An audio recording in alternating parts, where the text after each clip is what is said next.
जय भीम, नमो बुद्धाय। और आपको संविधान दिवस की बहुत बहुत शुभकामनाएं। भारत का संविधान भारत का सर्वोच्च विधान है, जो संविधान सभा द्वारा 26 नवंबर 1949 को पारित हुआ तथा 26 जनवरी 1950 से लागू हुआ। 26 जनवरी भारत के संविधान दिवस के रूप में घोषित किया गया है, लेकिन आज तक सरकार ने, चाहे कोई भी सरकार रही हो, इसे संविधान दिवस के रूप में मनाने की ना तो कोशिश की गई है, ना ही इसका प्रचार प्रसार किया गया है। सन 1950 से आज तक सरकारें भारतीय संविधान की अवहेलना करती आई हैं और अवहेलना करते करते आज भारतीय संविधान की हत्या करने पे उतारू हैं।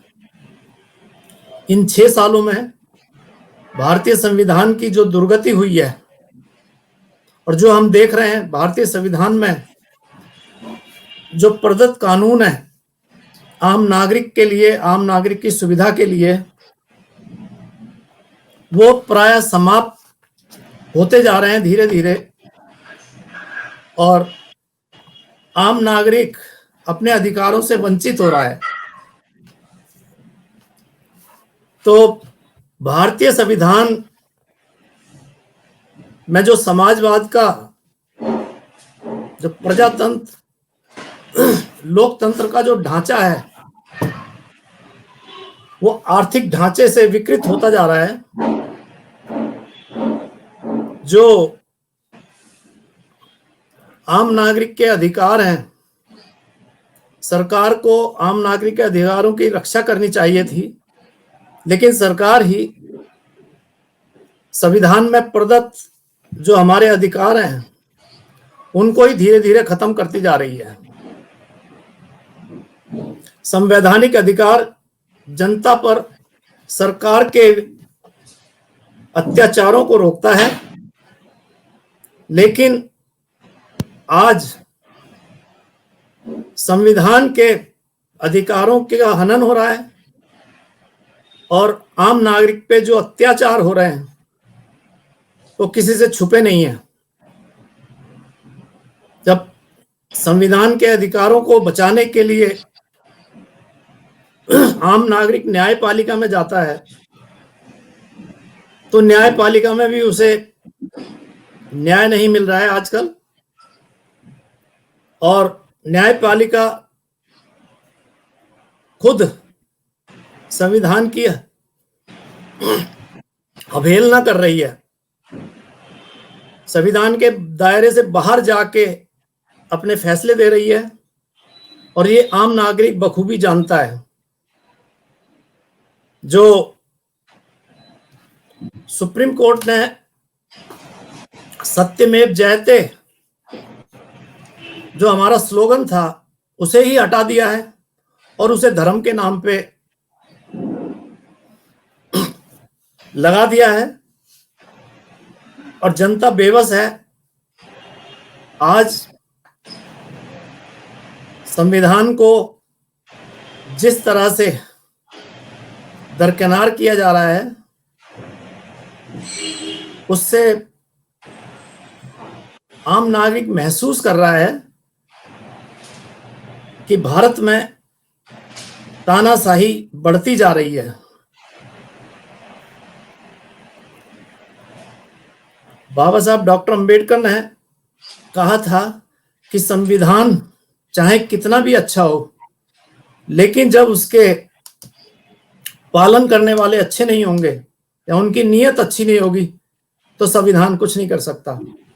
तो वो बात हमें अक्षर सत्य लग रही है कि जिस तरह संविधान बनाते समय या संविधान में अधिकार देते समय जब वोटिंग का अधिकार की बात चली, तब कुछ लोगों ने ये कहा था कि तो तेली तमोली संसद में क्या हल चलाएंगे। तो वो बात आज 70 साल के बाद भी वही मानसिकता आज वो काम कर रही है। कहने को तो हमारे देश में लोकतंत्र है और सबसे बड़ा लोकतंत्र की संज्ञा दी जाती है, लेकिन सही मायने में संविधान के अनुरूप आज तक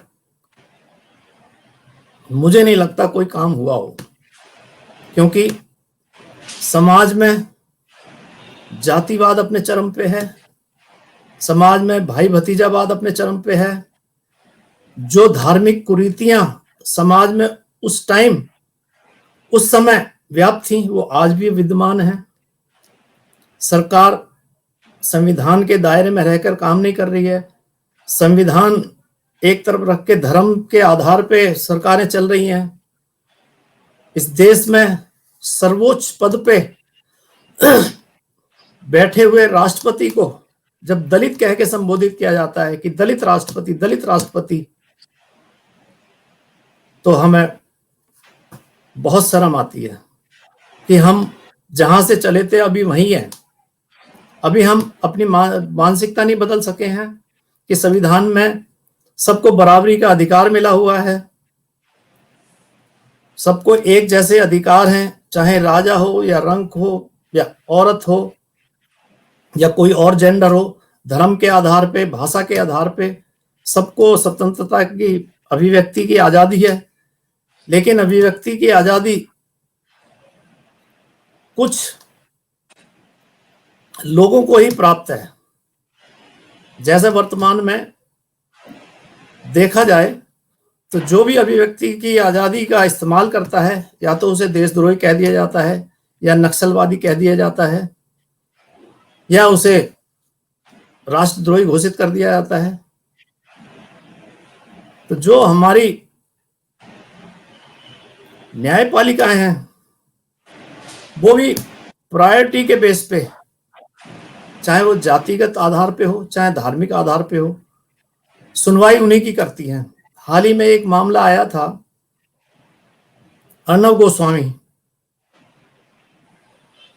जिस दिन उसने अपनी बेल की एप्लीकेशन लगाई अगले दिन सुनवाई हो जाती है उसकी, और बाकी के जो पत्रकार हैं चाहे वो किसी धर्म या किसी भी जाति से संबंधित हो, बहुत बहुत बड़े बड़े बुद्धिजीवी भी जेलों में डाल दिए, उनकी बेल की एप्लीकेशनें लगी हुई हैं लेकिन सुनवाई नहीं हो रही है। तो इसको क्या समझा जाए? तो हमें संविधान को बचाने के लिए, संविधान की रक्षा करने के लिए सड़क पे आना होगा। एक संविधान बचाने के लिए एक क्रांति करनी होगी। अगर आज हमने संविधान बचाने के लिए कोई क्रांति नहीं की, कोई आवाज नहीं उठाई, तो वो दिन दूर नहीं है जो इस देश में दोबारा से मनुस्मृति लागू होगी और मनुस्मृति के द्वारा ही ये देश चलाया जाएगा। जहां जहां आज बीजेपी की सरकारें हैं, बहुजनों का दमन हो रहा है, जगह जगह बहन बेटियों के बलात्कार हो रहे हैं, लोगों की हत्याएं हो रही हैं जाति के आधार पे, धर्म के आधार पे, तो इनको कौन रोकेगा? संविधान में सारे अधिकार मौजूद हैं, सारे कानून हैं, लेकिन सरकारों की नीयत में खोट है। आज जो भी हम लोग हैं संविधान की वजह से हैं, संविधान में अधिकारों की वजह से हैं कि आज देश विदेश में बैठ के अच्छे अच्छे ऊंचे ऊंचे पदों पे हैं, अच्छी व्यवस्थाओं पे हैं, अच्छी पोजीशन पे हैं। इस संविधान ने ही हमें अधिकार दिए। आज अगर हम संविधान के पक्ष में अगर अपने विचार नहीं रखेंगे, उसके लिए आवाज नहीं उठाएंगे, तो कौन उठाएगा? तो हम सबका दायित्व है कि संविधान की रक्षा की जाए, संविधान को बचाया जाए, संविधान को गणतंत्र दिवस के रूप में बड़े धूमधाम से मनाया जाता है, लेकिन एक ही दिन के लिए संविधान दिवस होता है। एक ही दिन के लिए तामझाम सारा किया जाता है। संविधान दिवस, संविधान तो हमारी पूंजी है। जब तक ये देश रहेगा तब तक संविधान रहेगा। संविधान है तो देश है। संविधान के दायरे में रह के ही आम नागरिक भी तरक्की कर सकता है, देश भी तरक्की करेगा और सभी लोगों का भला भी होगा। जितनी संवैधानिक संस्थाएं हैं, चाहे शिक्षा के क्षेत्र में हो, चाहे चिकित्सा के क्षेत्र में हो, चाहे रेलवे हो, एयर इंडिया हो, टेलीफोन हो, कृषि हो, खेती हो, सड़क, बिजली, पानी जैसी सभी मूलभूत सुविधाएं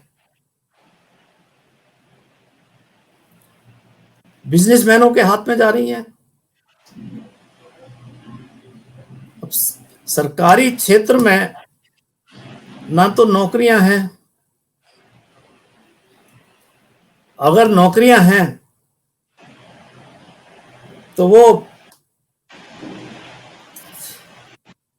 पैसे वालों के लिए हैं, क्योंकि जिस तरह से भ्रष्टाचार देश के अंदर है, भ्रष्टाचार के बल पे, पैसे के बल पे आज खरीद फरोख्त हो रही है। जिस तरह हमारे वोट खरीद लिए जाते हैं, जीतने के बाद एमएलए खरीद लिए जाते हैं, आम जनता वोट किसी पार्टी को देती है, एमएलए खरीद के दूसरी पार्टियां सरकार बना लेती हैं। ये संविधान के साथ भी धोखा है, आम जनता के साथ भी धोखा है, और इसे आम जनता बिल्कुल मूक दर्शक होके देख रही है, क्योंकि जिसकी सत्ता है, जिसकी लाठी है, उसकी भैंस है। आज जरूरत है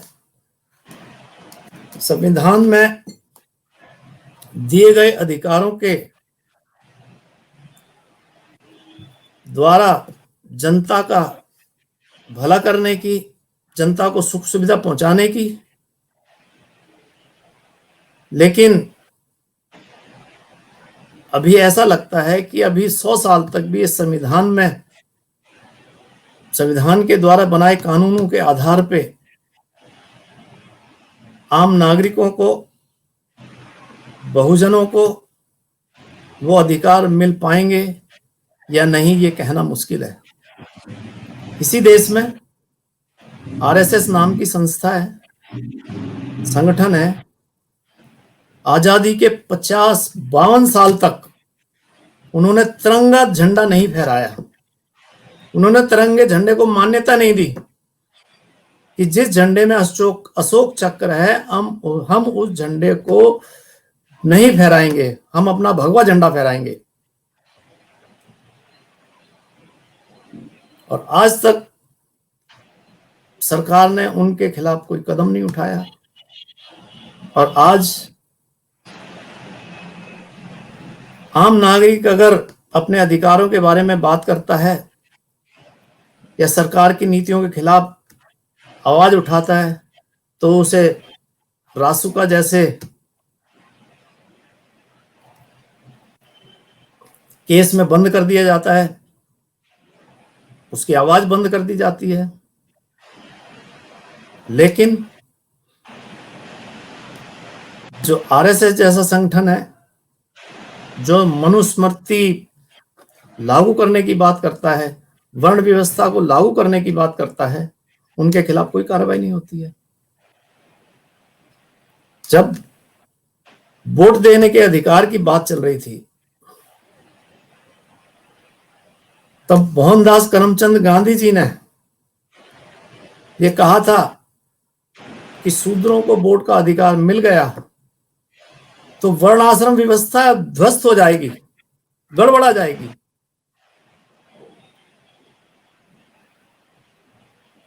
वो मानसिकता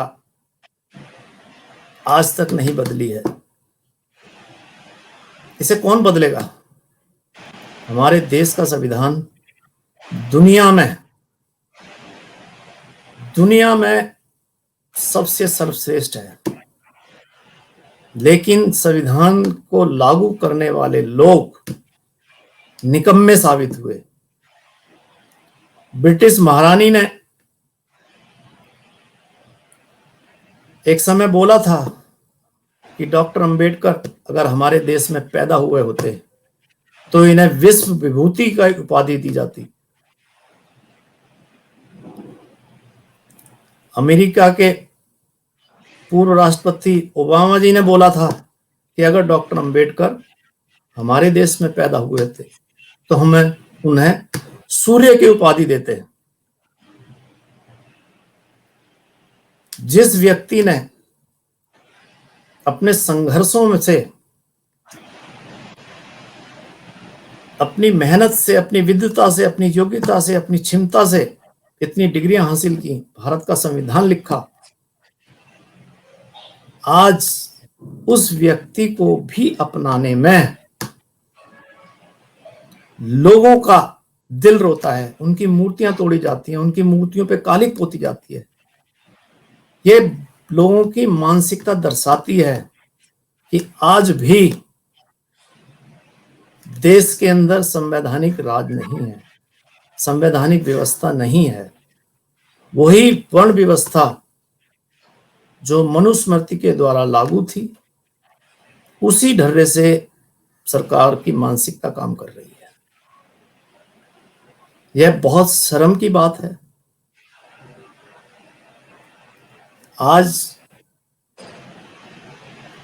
लोग ब्लैक होल में खोज कर रहे हैं अंतरिक्ष के अंदर, और हम राम मंदिर बनाने में लग रहे हैं। हम धर्म के नाम पे लग रहे हैं, हिंदू मुसलमान के नाम पे लड़ रहे हैं, हिंदू दलित के नाम पे लड़ रहे हैं, और सरकार इसको बढ़ावा दे रही है। सरकार धर्म के आधार पे काम कर रही है, धर्म को बढ़ावा दे रही है, धर्म के पाखंड को बढ़ावा दे रही है, अंधविश्वास को बढ़ावा दे रही है। ये क्या है? इससे देश तरक्की नहीं कर सकता। जब हम बाहर जाते हैं, हमारे नेता बाहर जाते हैं तो बोलते हैं मैं बुद्ध की धरती से आया हूं। जब देश में आते हैं तो बुद्ध का अपमान करते हैं। तो ये दोहरी मानसिकता के लोग जब तक सत्तासीन रहेंगे, संविधान के साथ न्याय नहीं हो सकता है। संविधान के साथ न्याय तभी होगा जब अच्छी नीयत के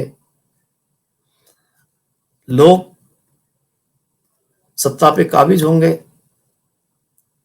सत्ता में भागीदारी मिलेगी, सत्ता में बहुजन हाशिए पे है और अल्पसंख्यक अपने सत्ता का भोग कर रहे हैं। तो ये न्याय कहां है? तो न्याय के लिए न्यायपालिका जाना पड़ेगा। न्यायपालिका में भी जो कॉलेजियम सिस्टम है, अपने भाई भतीजे बात जो वहां पे है, उसको खत्म करने की जरूरत है। जब बहुजनों का प्रतिनिधित्व भी नहीं होगा तो उन्हें न्याय कहां से मिलेगा? तो न्याय देने के लिए जिसकी जितनी संख्या भारी, उतनी उसकी हिस्सेदारी होनी चाहिए। अभी संविधान में संशोधन करके 10% जो आरक्षण स्वर्ण समाज को दिया है, लोकसभा में पास हुआ, राज्यसभा में पास हुआ, राष्ट्रपति जी ने अपनी सहमति दी और तुरंत वो अपने राज्यों में लागू हो गया जहां जहां बीजेपी की सरकारें हैं। इन्हें अपने मतलब के जो काम करने होते हैं, अपने फायदे के काम करने होते हैं, तुरंत लागू हो जाते हैं। जहां गरीब आदमी के लिए, आम नागरिक के लिए, SC ST OBC के लिए इन्हें वो काम बहुत भारी लगते हैं। तो इसीलिए कि संविधान की सुरक्षा आज सबसे जरूरी है। संविधान खतरे में है, हम संविधान की 71वीं वर्षगांठ मनाने जा रहे हैं और हमें देखना होगा कि संविधान कैसे बचे, संविधान में जो हमारे अधिकार हैं वो हमें कैसे मिले, और हमें इसके लिए निरंतर प्रयास करना पड़ेगा, समाज के बीच जाना पड़ेगा, समाज के लोगों को जागरूक करना पड़ेगा। हमारे देश में गरीबी है, बेरोजगारी है, भुखमरी है, इन सारी चीजों से निपटना पड़ेगा। संविधान में जो अधिकार मिले थे बराबरी के, समता के, समानता के,